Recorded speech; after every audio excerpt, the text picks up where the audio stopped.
toujours vivre le bien tu vis bizile le kamalo bana ebele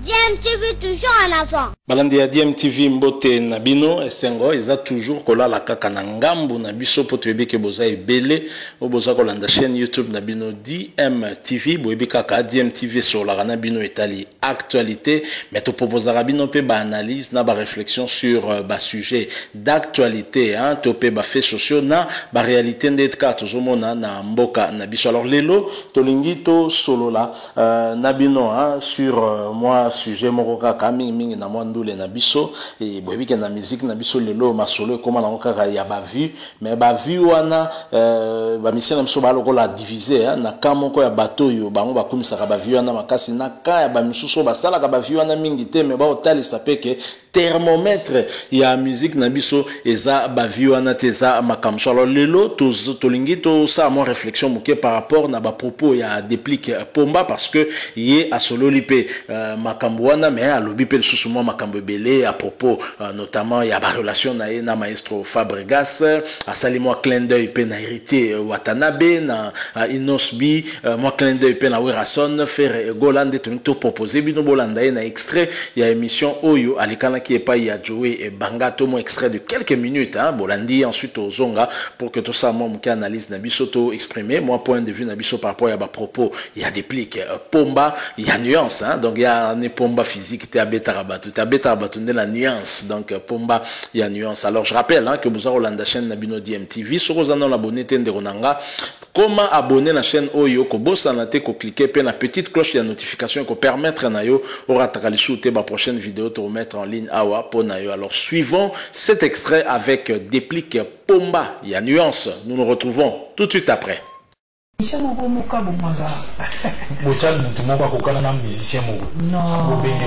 ils ont des moutouana. Stabilité, dans cette campagne de stabilité,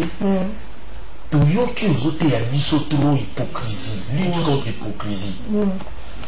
Bana bande koloba ezaki makamo oyo na mona ki na musique ya Congo eza bientôt eza obiso ba musicien to linga kosalela mingi eza na roza na Joey to za bien na sekisio maintenant pesi ka mukongo na ndo zenga te so bato ba Déplique so no zengo na télé ba yeba ina parler na pe na zenga gao na selo ku tuteni na TV awa na biso za danger to na parler na okata te so na TV na okata mike ni ma pardon na parler non, pardon, tu dis, mais les principes. Au limbi, ça m'a le principe de la vie. Que vous avez besoin de ajouter. Voilà. Donc, c'est que limbi, ça ne peut faire pas gaz. Ouais, dans limbi, c'est un principe. Mais si déjà, limbi, si vous pouvez, on continue à être hypocrite. Parce que là, on est hypocrite. On a commis un colo, tout, on a traité des pics de jaloux. On a été jalousie, on se va dans le tawapi. Mais na kata ba minoko ya bango bata koswana ba kongo bimisa Déplique na pe si Déplique raison na pe si na bi enfin gloire à Dieu je suis libéré on a bi mikolo na beta non stabilité donc on a déjà nzamba salisinga hypocrisie na moni bi na fidèle lancer balle d'hypocrisie je suis pour parce que l'hypocrisie c'est la musique à Congo. Donc quand on a créé, on a créé. Ouais, quand victime de Bolingo. Après, on va zenga ramino na sima moko na bango. Oui, hypocrite bila philosophie hypocrite. Na éviter bila philosophie mo yebi ngape na yoka keka yoka mais mona tanga kombo nanga, mabi enfin. Ngape na loba ba makambo. Voilà. Où est la ligne de Fabregas? Tu vois la biche logo tête surtout le makambo nyonso makambo vida. Les autres gars na ba héros l'accent tout héros, l'accent tout tembe na tembe. Barambu tout men na lobby bien autre bana kumisi nkolo. Parce qu'il est là raison ou t'es bah tu vas comprendre ce que place ni déplique à ça là. Avant ton bando tu ça va le na ba rappel. Na ba rappel ba commission il y a on a sur nos litambo message na mon ce qu'on a ba rappel va zo regretter va zo la ressource. Donc va pas que se référer à l'émission nos li ba on a ba rappel ba on la ressource. Bon ce que c'est que biso tout ba jaloux. Biso tout tomba jaloux. Et on a lobby merci Nkolo na na longwe siko na camp parce que na pesa ki idée ce qu'on a longwe. Na tsala ka parrain. O Monica kanisa moko abenga mai sina c'est que ba jaloux ba za bosso mo vivre na ye il faut que ndine na kendaka. Na comprendre siko na longwe siko. Ba toi zelanga suna makambo atepo ba to ba kangi siko sika. Ba continuer lit na politique ezaki makaso moni atap opposant éternel, il y a République démocratique du Congo, fait Papa Tshisekedi. Abanaï combat, mon est place moi Atiki va tout va continuer combat. Donc il y a Chichi, Asuki na combat. La Tiki va tout va continuer combat, Tito au pouvoir. Voilà. Il peut se combattre le nombre de vies à Baninga, le bureau, le nombre de vies à les musiques qui na mon de placement au Pessinaba. Pesina d'exemple. Ils ont bêta millions de vies bimana nzela qui data na wenzi. Parce qu'on a un lobby, mon il va venir en action d'être malheureux de la forêt, ma papa chéri. Vite au remplaçant dans la CD. C'est clair. Parce que son bango va noter 100 millions de CD. Au moins le roi de la forêt a 100 000 CD. Mais ce qu'on a mis peine en nzela parce que tant que son bailo par moutouler de CD, on sait qu'on lui va cailler. Au sommet de Béla, quand on est un artiste, si vous 100 000 CD, ton nom on appelle sur le roi de la forêt ou tu voyages à Zozonga. Comme on dit, t'as la foule là-bas, plus de 100 000. Mais si vous me dites ça, la vie est belle, quand on a venu, on va tout parce que tant que ce sera la samba, il y a au moins la samba, la samba, repésala, tout est zalaté, batu baka libanda. Mais il y a un panel, il y a 2 personnes libanda, au moins environ. Akenda so akenda poso balipa so tokali ana so mapai ana so mo mapai na traîner libanda so na ba mère ya quartier pombali ya siko ya mona toujours baka bongo feza na ba fait palpable comprendre na le bon so ba nombre de vie ba to ba so mi ba za libanda ya mboka kasi inos biona otubeta ba stade kuna na mboka mona Cameroun wana ka ba nombre de vie ya mwana ba te belite c'est clair. C'est clair. C'est clair. C'est clair. Papa. C'est clair. Le mot est un nombre de vies à mon poignet. T'es mon nani. Attends, ça rappelle. Mesdames et messieurs, l'artiste s'appelle Pomba Alliance Déplique. Bien sûr, nous allons souhaiter un bon dimanche à un grand frère. Il a beaucoup d'âge professionnel et avec beaucoup de spiritualité dans Mukolo. Il y a Lelo, Tozakina, Basile et Djabou. Hier, je lui ai posé la question, est-ce que tonton Jaco d'amour, au monde à quel sous habite tout le temps? Je te salue, bon dimanche à toi, tonton Jaco d'amour. Alors, est-ce que tu as un extrait? On va y aller là-bas. Non, tu m'as dit là, nous, héros. Et là, tu te fais bien, voilà, j'allais en venir. Pour mon ami dans le studio, dans les Bidens. Voilà. Ok. C'est si là déjà. Évidemment, déjà. C'est vidé dans le carré, quoi.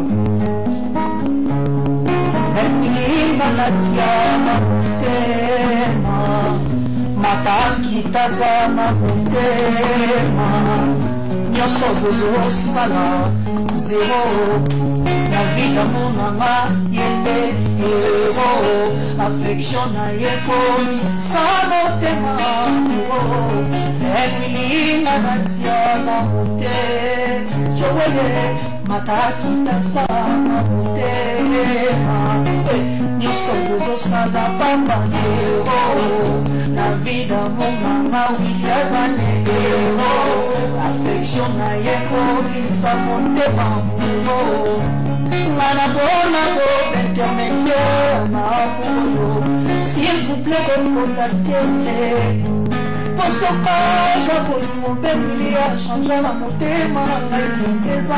comparable na pota ya moto ya diabete po espere ete kosila nango bongo kozela nini owininanga ero ata bango balonge kotie bini zero na vida momanga mwinyazane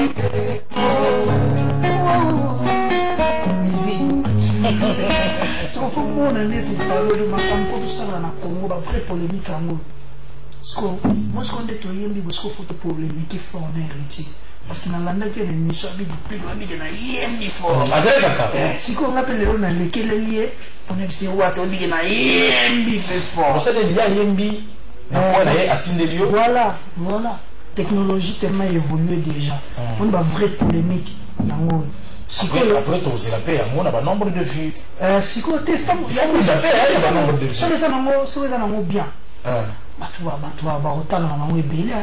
voilà on a contracté mais la ligne des vie mon certifié quoi voilà ils ont été contre la vie mais il faut la certifier bon la bisoté comment privilégier la vie na place à talent comprendre talent et contact aussi nakati ya makambo omoni kala baela biso ekoma ba chaîne na biso loko on dirait ça ba faux chaîne kala pe bato biso baela biso ba distraction ba tasse Stevia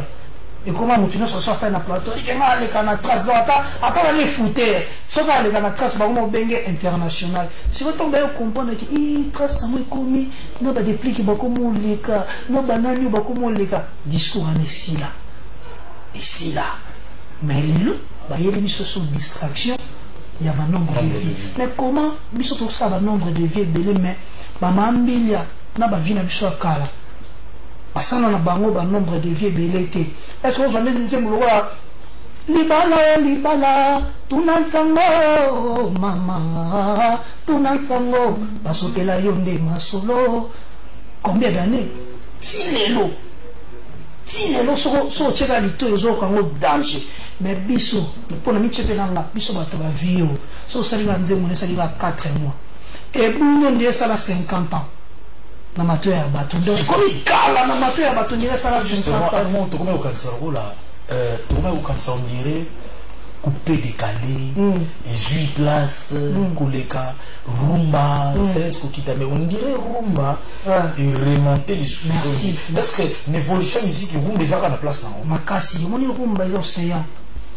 ba coupé décalé ba musique toi neza na ba fleuve parce que bango nyonso ba ko boka mana océan ba ba fleuve ya vane océan fanda na ye bino to bola kana bino na basqualité na bino ba ko boka kilanga parce que soko la nata ba kitako ba naza ba beta ba puisamo toujours la musique na biso toujours neti exemple ya Flavour na Nigeria mais bon comprendre la richesse pepere pedo dala go kitaro na beta ya biso na fier sa congolais pour kitaro na beta ka ya biso ya awa ya rumba congolaise siko bosi la rumba mweza ndeni te bangonde po décaler za la fo rumbeza la mais pour rumbeza laisser na te que décaler za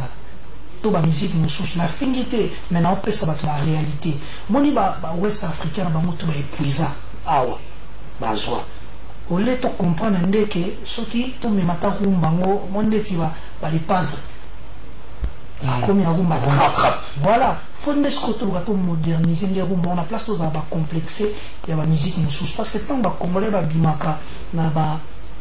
mboka libanda na habité so ba bi congolais mona tamamba ba décala part ba inonce bi ba seulement exception la musique ba pe na moi makambo na bona ba gage ma wete ba rebo et tout mais et belé à artistes congolais à la Congo ba bi mona rumba congolais to cause la pays depuis Pomba na afro si pourquoi pas là na artiste parce que bon de temps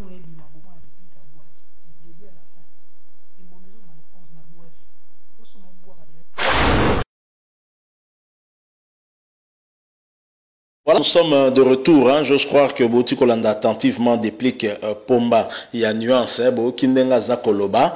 Namasolo nyo surtout nenga lobi so mingi mingi to bito vanda na o Italie likambo ba vu. Débat wane osila nango lelote parce que saka likambo ya muto asala ngo akumisango muto asala ngo te akumisango te zanne moko na masolo ba trophée. To mona ki dernièrement ba Fally Ipupa gagné ki 2 trophées na Afrima Award et puis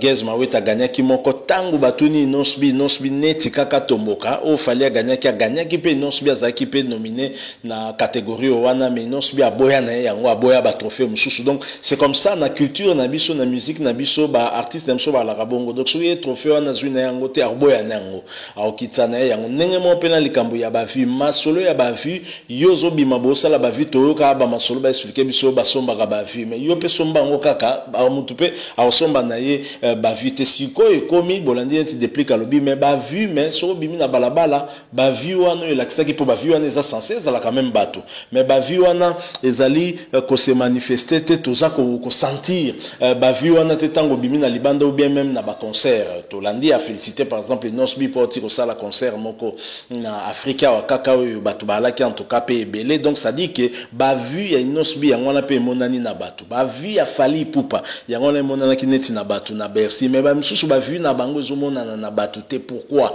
elingi koloba ke y a un problème c'est que masolo to kaka wana ya kosomba ba vu peut-être que eza ya solo mais entre temps moto azotelemela ba vu wana soko landi pe bien ye moko pe ba vu yango asala yango te. Ça aussi c'est un problème. Donc est-ce que ba vu nyo surtout ezalika effectivement ba vu basomba ka obezaka na système ki yanke na biso nega biso na République démocratique du Congo to boya na biso nyo surtout to koma komisa ba paramètres moko boye monde ya ndule lelo ezali pe ko évoluer za pe ko tambola na vitesse ya technologie masolo komi nyo surtout numérique ndenge komi bongo masolo komi ko passer na no pe par le numérique wana nde peut-être na vitesse wana misusu baza vraiment ko kokana ko landate ba fan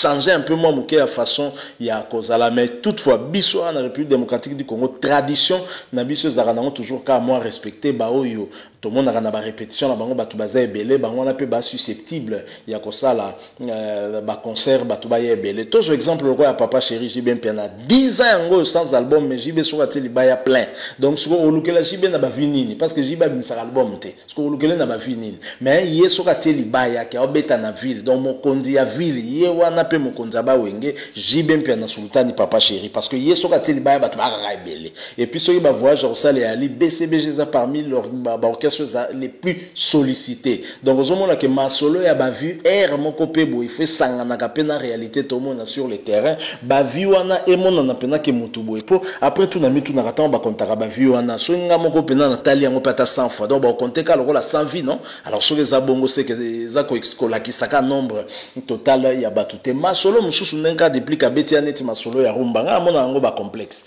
ça dit musique na biso nenge zala wana soko talibe ba style la musique mususu e bimi na Afrique soko landeli bien za la même ba instrument na ngonde ezobeta eza la même temps sous na ba cœur nenge bazo kendelo sentir que ba puiser awa donc baza ko zwa kaka awa na République démocratique du Congo richesse autoza na ngona ebité soki na Afrique bozana mboka mususu eza na plus de 400 ethnies nyo surtout wana ça fait une richesse culturelle somme biso mona ka ba coltan ba diamant mais mboko nzamba pambola yango même na niveau ya bato kaka parce que tozana na ba langue combien imaginez musicien moko boya zoyemba na lingala mais azokotisa bino ki moi ki munoko mboka na bango soza ba mboka moko boyo yebite par exemple que notala que azana ekolo ngando est-ce que yobe ekolo ngando non zana vraiment oyebi ke ekolo moko na mboko kombola ngo ya la ngando yobi ka ngando crocodile est-ce que yobi ke ekolo moko kombola ngo ya la ngando imaginez un peu ce que ngando aloba munoko nini moto aza etni wana ekolo wana ngando aloba mukoloni munoko nini pardon mboka o nzamba pambola yango na ba niveau moko ko sakana te de culture na biso toti kakande ba complexe complexe moko mo infériorité to koma nango to salaka nango comme si tant balobaka world music c'est un genre de musique. Non, world music est un genre de musique. Je ne pense pas qu'un américain ou à Botamina ba Brooklyn ou à Bima na comme artiste et musicien va vous parler de world music. Il y a ça la musique à Koli nango ya yebika sala nango. Mais dans toute chose, il y a des normes. Lorsque ba norme est établie et que tu respectes ba norme wana mais au komi ba moko na monde, au komi ba moko na musique en monde benga musique du monde, world music, so musique internationale. Les alliés que oyaka na culture na yo, mais elle entendait ba norme. Norme le lobby par exemple que musique tant il y a musique on a les 4 minutes par exemple. Au respecter, ba lobby par exemple que fait ça là pour respecter. Ça dit que quoi aligner kaka musique na bino na ba norme et respecter kaka ba norme wanande bokoti nani mais ne venez pas nous dire que world music c'est un autre genre de musique. Je pense que ba artiste Michel Minene Belé Sambrouyaka lelo tomoni chanteuse munene lokola Beyoncé namboko Beyoncé tozana yao hein soit totali bien soit tobinenga au pesé bon pas sur le plan artistique parce que maman Biliabel na biso ba danger na ba mamu chala mwana oyo auti ko lobisa bato belé na ntembo to boaka ingratitude mais soko tali na organisation ba mboka neti ya ba Beyoncé wana sali ke na monde ba danger ba minene lelo donc wana toko boya ngote mais omona ye aza osala soli clip na ye ntembo ya Luambo pende zobeta dotaka grand maître Luambo a Diana depuis 89 mais ntembo na Beyoncé a obetango donc vous imaginez un peu grandeur munene on se soit aucun ntembo ngwa Luambo ya ntembo nini ka ba rumba na biso to beta ka ye o demba na yo wana donc moko to tika ka ba complexe quelque part déplique à raison ça dit que rumba na biso eza océan ba musique nyo surtout misusu wana yango ya kande na kati ya océan pour que se ressourcer mais rumba yango nde makambo yango nde masolo to ko s'appuyer nde na yango et non chercher à to normaliser nde yango et kota na ba norme au moins la Kenya c'est tout normal parce que finalement so yo le but que world music est comme genre ya musique mais dites-moi le chinois va vous apporter quel genre de musique le coréen tozui batu ya Kuala Lumpur bon mais la bino quel genre de musique non chacun apporte genre ya musique oye akbotama nango akola nango parce que nyo surtout la peine des autres sa différence na biso poto ndenge mokote même na mboka au République démocratique du Congo tozana bikolo belé chaque école na ba tradition nango zala ndenge nango ya kosepelaka ezala ndenge nango ya kolelaka ba matanga azala ba musique ya mawa ana musique ya esengo azala ba musique za ko annoncer naissance na kata famille donc biso esengeli ko sala puisque le monde est comme un village planétaire to s'aligner kaka na ba norme wala nde ozala bien plutôt que koyela biso nga kama kutu ba biloko ba lobaka o soki rumba soki R&B o soki biloko na nyosto na ba yebeta motu to comprendre ngo penza mingi te mais en tous les cas makambo ya ba vue et ça ka évolution ya masolo ndenge za lelo ba vitesse ya lelo to yebitende nini lobby ekozala mais toutefois ba vue osali et se transformer pe na batu na ba production scénique oyo ko beta wana to confirmer pe succès normalement il faut ça rendre bongo parce que na ba mikili wana o tozomona ba artiste minene ba osala ba via minene ba beta rappel ba production to mona pe ke batu bazo ya danger wana pendant total to mona incohérence te entre nombre ba vue na nombre batu ba ya na ba production na donc voilà eloko na lingaki na bakisama moke sur ce cas dit déplique pomba na bika solo li moi temps a mingi bo landi so bo sepeli moi like ça la bien ça biso toujours paie bien et so pour les ana likambo ko loba moi point de vue na ko émettre tikela biso ngo na commentaire mais mingi ndeko nanga s'abonner na chaîne oyo so ko zana no abonner TP ko bossa na te ko cliquer na petite cloche de notification zo mone ko apparaître une fois ko s'abonner ko permettre na yo en fait partager souter ma prochaine vidéo to mettre en ligne à pour na yo merci encore une fois na yo to kutani prochainement sur Nzamba ba télévision en attendant portez-vous bien DMTV vous dit au revoir.